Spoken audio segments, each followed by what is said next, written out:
What? Are you kidding? We got us an awesome podcast here.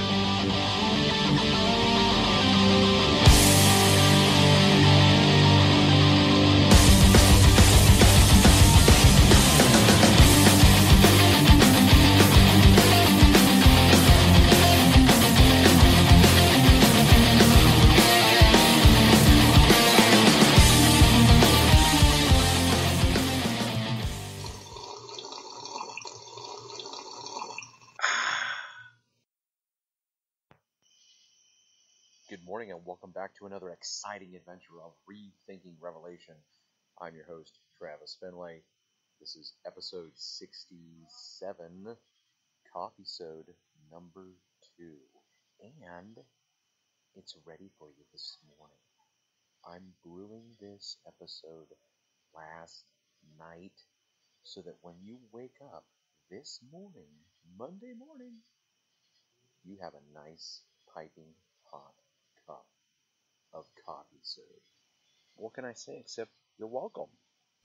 What can I say except you're welcome? For the tides, the sun, the sky. Hey, it's okay, you're welcome. In today's CoffeeSode, we're going to travel back.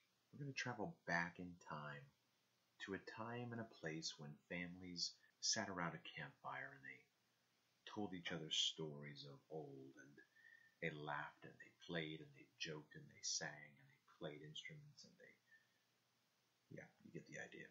We're going to travel back in time. I heard this story a long, long time ago, and I'm going to tell it to you now. So, get your cup of joe, find a nice place to sit, and enjoy. Hey kids, what do you want to do tonight? Story! Tell us a story! You guys want to hear a story? Yeah! What story should I tell you? The story when God made us and established us.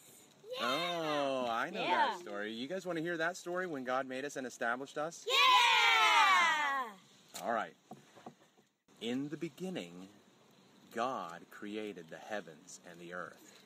No! The other one! The other one? That's the only story I know. Okay, let me think if I can remember that one. No, I'm pretty sure this is the one you want to hear. Now listen, you have to squint with your ears. Just listen. In the beginning, God created the heavens and the land. The land was chaotic and turbulent, and darkness was over the face of the deep. And the Ruach of Elohim was moving over the face of the waters. Then the Elohim said, "Let there be light," and there was light. Elohim saw that the light was good, and God separated the light from the darkness. God called the light day, and the darkness he called night. And there was evening, and there was morning, day 1. Then God said, "Let there be an expanse in the midst of the waters, and let it separate the waters from the waters." God made the veil, and separated the waters which were below the veil from the waters which were above the firmament, and it was so. And God called the expanse heaven.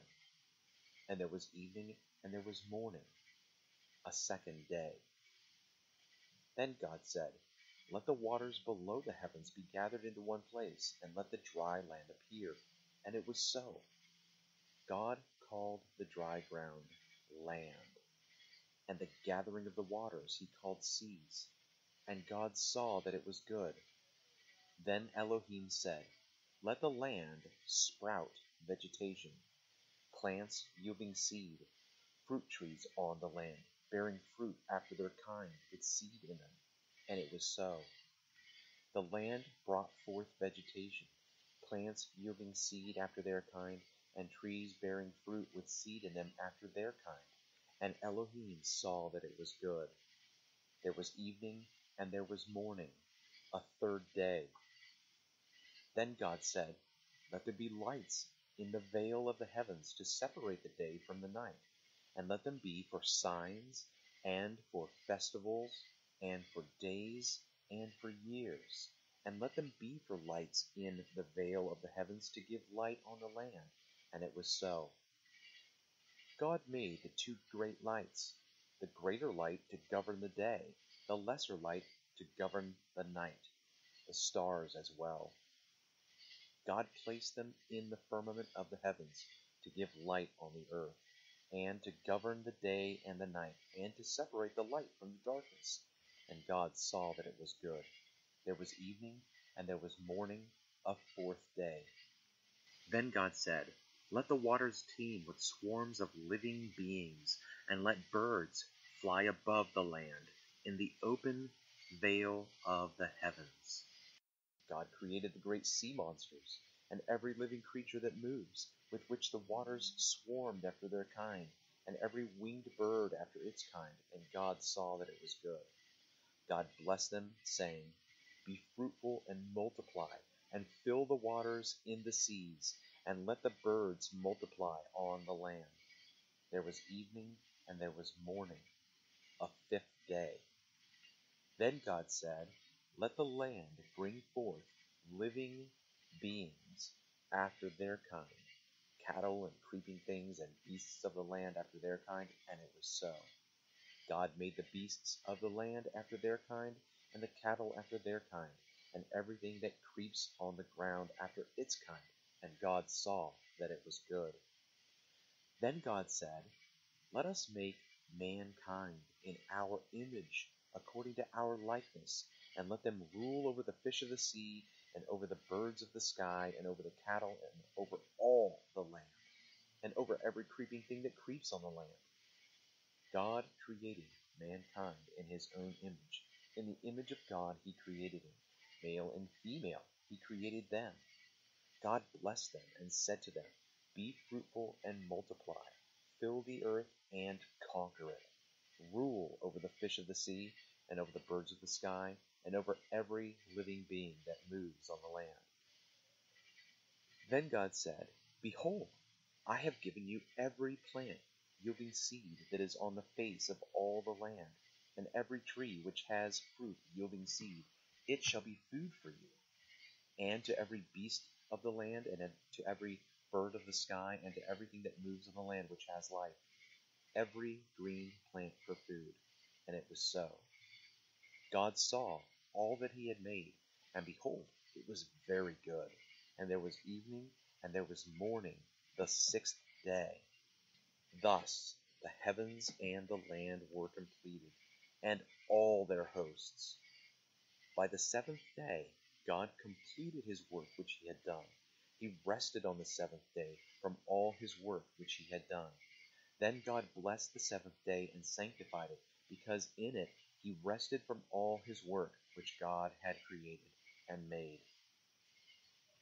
This is the account of the heavens and the land when they were created, in the day that Yahweh God made land and heaven. The end. How's that? No! Not that story. Okay, wait a minute. You wanted me to tell you about the story of when God made us and created us, right? Yeah! Okay, I'll do the best I can. Boy, you guys are a tough crowd to please. Let's see. I think I can remember a second story of our creation and making. Okay? Now, sit back and squint with your ears. This is the account of the heavens and the land when they were created, in the day that Yahweh Elohim made land and heaven. Now, no shrub of the field was yet in the land, and no plant of the field had yet sprouted, for Yahweh Elohim had not sent rain upon the land, and there was no man to cultivate the ground.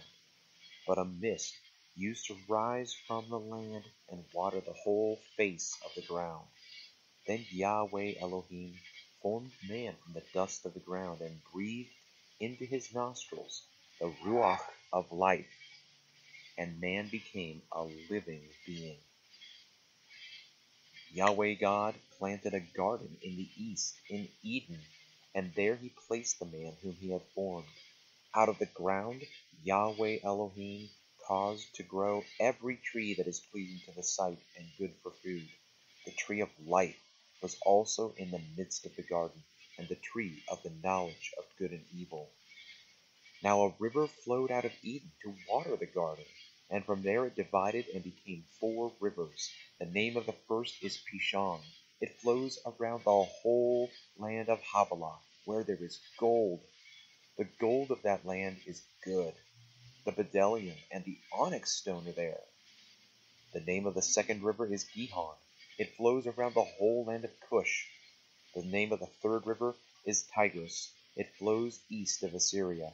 And the fourth river is the Euphrates. Then Yahweh God took the man and put him into the garden of Eden to serve and guard it. Yahweh God commanded the man, saying, "From any tree of the garden you may freely eat, but from the tree of the knowledge of good and evil you shall not eat. For in the day that you eat from it, dying, you will die." Then Yahweh God said, "It is not good for the man to be alone. I will make a helper suitable for him." Out of the ground Yahweh God formed every beast of the field and every bird of the sky, and brought them to the man to see what he would call them. And whatever the man called a living being, that was its name. The man gave names to all the cattle, and to all the birds of the sky, and to every beast of the field. But for Adam there was not found a helper suitable for him. So Yahweh God caused a deep sleep to fall upon the man, and he slept. Then he took one of his sides and closed up the flesh at that place. Yahweh God built from the side which he had taken from the man a woman, and brought her to the man. The man said, "At last, this is bone of my bone, flesh of my flesh. She shall be called woman, because she was taken out of man." For this reason a man shall leave his father and his mother, and be joined to his wife, and they shall become one flesh. And the man and his wife were both supple and not ashamed. Now the serpent was more subtle than any beast of the field which Yahweh God had made. And he said to the woman, "Indeed, has God said, 'You shall not eat from any tree of the garden'?" The woman said to the serpent, "From the fruit of the trees of the garden we may eat, but from the fruit of the tree which is in the middle of the garden, God has said, 'You shall not eat from it or touch it, or you will die.'" The serpent said to the woman, "Dying? You will not die. For God knows that in the day that you eat of it, your eyes will be opened, and you will be like God, knowing good and evil." When the woman saw that the tree was good for food, and that it was a delight to the eyes, and that the tree was desirable to make one wise, she took from its fruit and ate, and she also gave to her husband with her, and he ate. Then the eyes of both of them were opened, and they knew that they were naked. And they sewed fig leaves together and made themselves coverings. They heard the voice of Yahweh God walking in the garden in the ruach of the day. And the man and his wife hid themselves from the presence of Yahweh God among the trees of the garden. Then Yahweh God called to the man, and he said to him, "Where are you?" He said, "I heard your voice in the garden, and I was afraid, because I was naked, so I hid myself." And he said, "Who told you you were naked? Have you eaten from the tree which I commanded you not to eat?" The man said, "The woman whom you gave to be with me, she gave me from the tree, and I ate." Then Yahweh God said to the woman, "What is this you've done?" And the woman said, "The serpent deceived me, and I ate." Yahweh God said to the serpent, "Because you have done this, you are cursed more than all cattle, more than every beast of the field. On your belly you will go, dust you will eat all the days of your life. And I will put enmity between you and the woman, between your seed and her seed. He shall bruise you on the head, you shall bruise him on the heel." To the woman he said, I will greatly multiply your pain in childbirth. In pain you will bring forth children. Yet your desire will be for your husband, and he will rule over you. Then to Adam he said, Because you have listened to the voice of your wife, and have eaten from the tree which I commanded you not to eat, saying, You shall not eat from it, cursed is the ground because of you. In toil you will eat of it all the days of your life. Thorns and thistles it shall grow for you, and you will eat the plants of the field. By the sweat of your face you will eat bread, till you return to the ground, because from it you were taken, for you are dust, and to dust you shall return. Now the man called his wife's name Eve, because she was the mother of all the living. Yahweh God made garments of skin for Adam and his wife, and clothed them. Then Yahweh God said, Behold, the man has become like one of us, knowing good and evil. And now, lest he stretch out his hand and also take from the tree of life and eat and live unto the ages. Therefore Yahweh God sent him out of the Garden of Eden to serve the ground from which he was taken.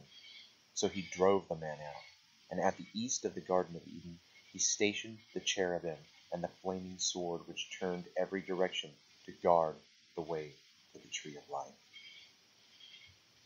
Is that the story when God made us and created us? Indeed it is, little one. Remember the song of our great prophet Moses. He said, Give ear, O heavens, and let me speak, and let the land hear the words of my mouth. Let my teaching drop as the rain, and my speech distill as the dew, as the droplets on the fresh grass, as the showers on the herb. For I proclaim the name of Yahweh. Ascribe greatness to our God, the rock. His work is perfect. All his ways are just. A God of faithfulness and without injustice. Righteous and upright is he. They have all acted corruptly toward him. They are not his children because of their defect. They are a perverse and crooked generation. Do you thus repay Yahweh, O foolish and unwise people? Is he not your father who bought you? He has made you and established you. Remember the days of old. Consider the years of all generations. Ask your father, he will inform you. Ask your elders, and they will tell you. And also, but Jeshurun grew fat and kicked. You are grown fat, thick, and sleek. Then he forsook God who made him, and scorned the rock of his salvation. You see, even Moses tells us this is the story of when God made us and established us. And then also from our prophet Isaiah. But now listen, O Jacob my servant, and Israel whom I have chosen. Thus says Yahweh who made you, formed you from the womb, who will help you. Do not fear, O Jacob my servant, and you Jeshurun whom I have chosen. So see, you asked me to tell you the story of when God made us and established us, and I did what I said.